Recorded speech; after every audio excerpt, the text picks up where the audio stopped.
One of my favourite websites on the entire internet is WTFHappened in1971.com. On the website is nothing but graphs of mainly economic data. They're all linked by one thing: everything starts to go wrong in 1971. Let's look at a few of them just to get the idea. The first is worker productivity versus wages. If markets are fair, then wages should track productivity. This was generally the case until 1971. Okay, well, what about GDP per capita versus wages? A very similar thing. It diverges a lot in 1971, with 71 being a very identifiable point in the graph. Income inequality, same thing. Growth by percentile, same thing. Income concentration, racial income disparities, cumulative inflation, graph after graph after graph. So this all begs the question, what the fuck happened in 1971? Well, in 1971, Richard Nixon ended the Bretton Woods system and ended the redeemability of US dollars for gold, and the USD became debased. Why does this decision have such impactful results on the economy?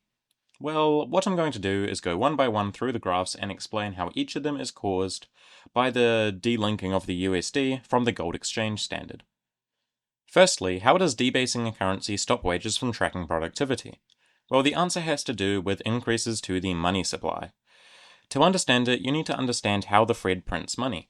Money is not, as the euphemism suggests, printed in physical cash. Not primarily, anyway. The big increases to the money supply come from loans. When a bank gives a loan, the loan actually increases the money supply. The bank does not take money and lend it out to you. Effectively, they create new money that they deposit directly into your account. This means that the money supply increase decreases the cost of loans, and makes it easier for people to finance capital spending. Because of this, the first thing that goes up in price when the government prints money is goods that are bought with loans, because loans are now cheaper.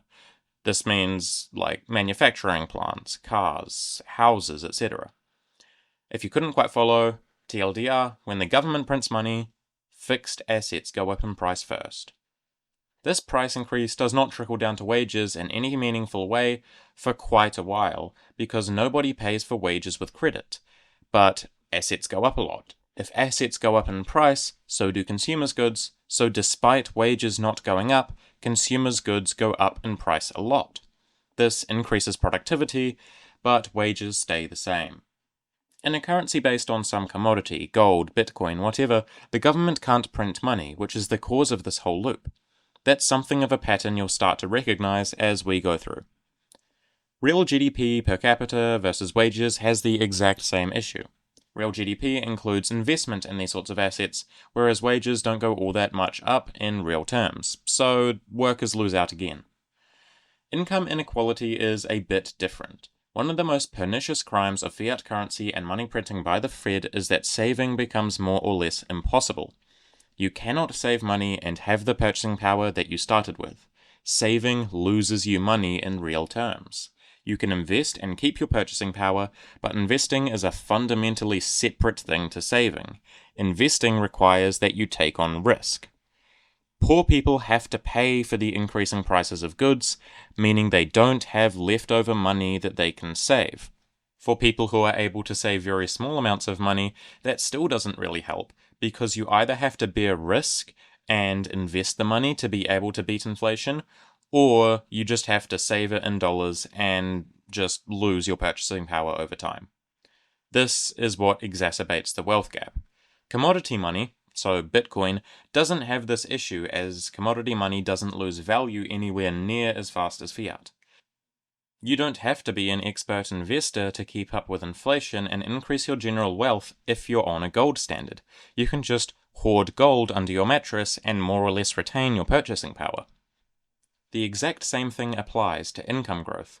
Only when you can beat inflation with investments can you grow your income substantially over time. You also shouldn't expect your raises to beat inflation. Once you consider that inflation is really just the money supply increasing, you realize that inflation isn't like 3% on average, but actually closer to 8 or 9% per year. Racial income disparities is exactly the same. It's only because blacks earn less on average than whites that fiat inflation causes this disparity. US dollars aren't racist. Because poor people are worse off, and black people are disproportionately impoverished compared to white people, black people are relatively worse under fiat. The cumulative inflation one is also very easy to understand. When inflation is caused by too much money chasing too few goods, allowing money printing increases inflation.